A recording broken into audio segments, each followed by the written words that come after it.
Assalamualaikum warahmatullahi wabarakatuh. Senang dapat berjumpa lagi dengan Anda semua. Saya akan mencoba mengangkat tema kali ini dengan judul emosi merupakan penyebab penyakit dari dalam tubuh kita. Karena kanal ini dibuat untuk edukasi, pengobatan klasik atau pengobatan tradisional. Sebelum kita masuk ke topik ini, jangan lupa subscribe, like, komen, dan share. Faktor penyebab penyakit dari dalam tubuh mengacu pada 7 emosi seperti kegembiraan, kemarahan, kecemasan, berpikir, kesedihan, ketakutan, dan kengerian. Dokter kuno percaya bahwa 7 emosi adalah respon fisiologis dari energi organ dalam. Misalnya, dalam Huangti Neqing, 7 emosi tersebut dipadukan dengan 5 organ dalam. Namun, rangsangan emosional yang tiba-tiba keras atau berkepanjangan di luar jangkauan aktivitas fisiologis akan menyebabkan gangguan aktivitas energi dan ketidakharmonisan yin, yang, energi, dan darah organ dalam, yang akibatnya menyebabkan penyakit. Karena 7 emosi berasal dari 5 energi organ dalam, ketika energi organ dalam tidak normal, emosi akan menjadi tidak teratur. Seperti yang tertulis dalam kitab klasik bab Lingsu, kelebihan energi hati menyebabkan amarah, sedangkan kekurangan energi hati menimbulkan rasa ketakutan. Kelebihan energi panas menimbulkan kegembiraan, sedangkan kekurangan energi hati menimbulkan kesedihan. Karena ketujuh emosi bersifat dari dalam dan secara langsung mempengaruhi energi, darah, organ dalam, gangguan dari dalam yang ditimbulkan disebut gangguan internal akibat dari ketujuh emosi. Ini berbeda dengan 6 kelebihan dan penyakit menular yang menyerang tubuh dari luar. Karakteristik patogen gangguan internal akibat 7 emosi, pertama, secara langsung dia akan merusak organ dalam. Ini dirangkum dalam kitab Huangti Neqing, kitab pengobatan Kaisar Kuning, bahwa kemarahan yang berlebihan merusak hati. Kegembiraan yang berlebihan merusak jantung. Berpikir yang berlebihan merusak limpa. Kesedihan yang berlebihan merusak paru-paru. Dan ketakutan yang berlebihan merusak ginjal. Dan seterusnya, dan seterusnya. Ada 3 hal yang perlu diperhatikan. Pertama, jantung merupakan rumah bagi jiwa dan berfungsi sebagai organ raja. Sehingga gangguan pada organ Chang atau organ padat lainnya pasti akan melibatkan jantung. Setiap kali terjadi perubahan emosi yang tidak normal, jantung akan menjadi yang pertama terpengaruh. Itu ditandai dengan adanya palpitasi, mudah lupa, mudah kesel, susah tidur, atau tertawa terus-menerus. Kedua, secara klinis, jantung, hati, dan limpa adalah yang paling rentan terhadap perubahan emosi yang tidak normal. Misalnya, berpikir yang berlebihan akan melemahkan jantung dan limpa, yang menyebabkan palpitasi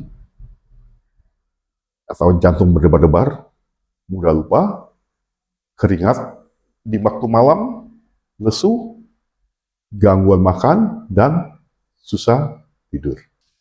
Amarah yang tertekan dapat menghalangi energi hati, yang menyebabkan nyeri yang terfokus di daerah tengah dada, mudah marah, sering mendesah, menstruasi tidak teratur, menstruasi yang sulit, bahkan tidak bisa menstruasi. Ketiga, ketika terjadi gangguan emosi berbagai organ dalam tubuh, mungkin akan terlibat secara langsung atau berurutan.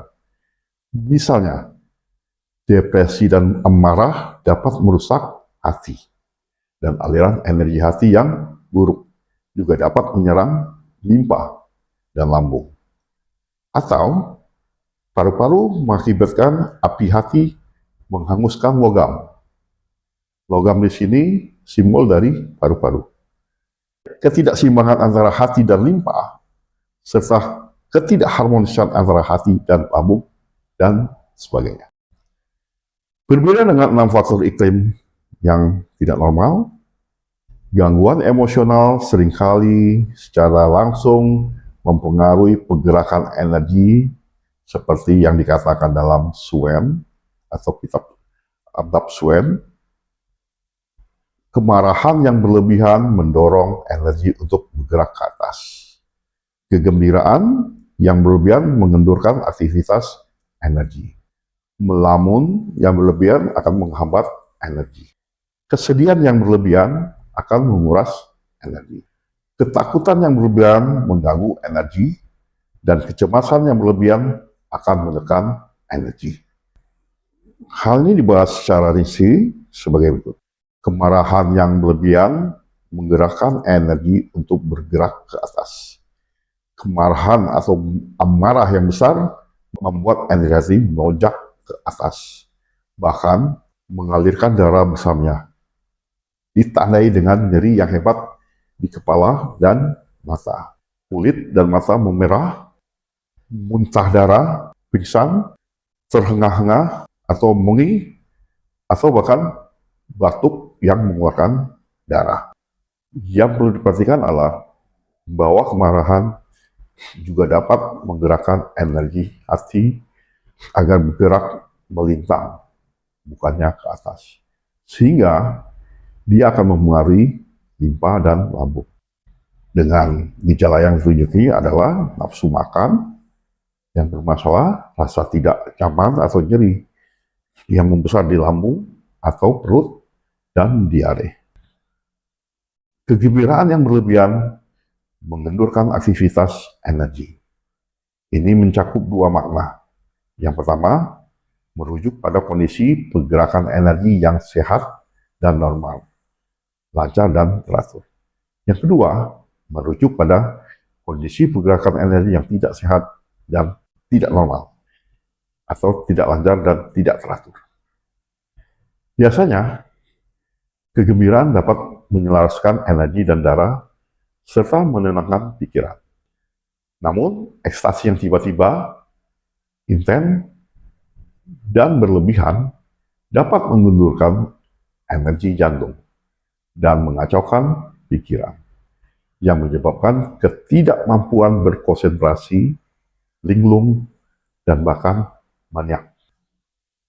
Kesedihan yang berlebihan akan menguras dan menekan energi paru, yang menyebabkan kesedihan, kelelahan, keputusasaan, dan kekurangan energi, dan lain-lain. Ketakutan yang berlebihan mendorong energi bergerak ke bawah. Takut yang tiba-tiba mengganggu ginjal dan mendorong energi ginjal atau umum bergerak ke bawah, yang menyebabkan kulit pucat, sensasi kembung di perut bagian bawah, atau bahkan tidak bisa mengendalikan urin dan feses, atau bahkan emisi mani. Ketakutan yang berlebihan mengganggu energi. Rasa takut dan ngeri berbeda dalam respon aktivitas energi dan organ dalam. Rasa takut yang didominasi oleh ginjal mendorong energi untuk bergerak ke bawah. Rasa takut yang berasal dari hati mengganggu aktivitas energi. Jadi, ketika ketakutan, respon utamanya adalah gangguan energi jantung, gangguan pikiran, keraguan, dan kebingungan. Kecemasan yang berlebihan akan menekan energi. Berpikir yang berlebihan akan menyebabkan stagnasi energi di limpa, yang mengakibatkan penurunan kapasitas pencernaan, perut terasa kembung dan terasa penuh, anoreksia, bahkan diare. Berpikir dikaitkan dengan limpa, tetapi sejak periode Neijing telah diketahui bahwa berpikir berkaitan erat dengan jantung. Berpikir dalam waktu lama dapat mengganggu energi jantung yang sering kali menyebabkan palpitasi atau berdebar-debar, amnesia, insomnia, dan melamun, dan lain-lain. Gangguan emosional dapat memperburuk atau bahkan memperburuk kondisi suatu penyakit. Demikianlah tema ini dapat kita bahas. Bagi teman-teman yang akan bertanya lebih lanjut tentang topik ini, silakan tulis di kolom komentar atau bisa mengikuti kelas yang diselenggarakan. Tinggal mendaftar ke situ. Nanti kita akan kupas permasalahan ini secara lebih mendalam lagi. Terima kasih atas perhatiannya. Semoga video ini bermanfaat bagi kita semua. Sehat selalu.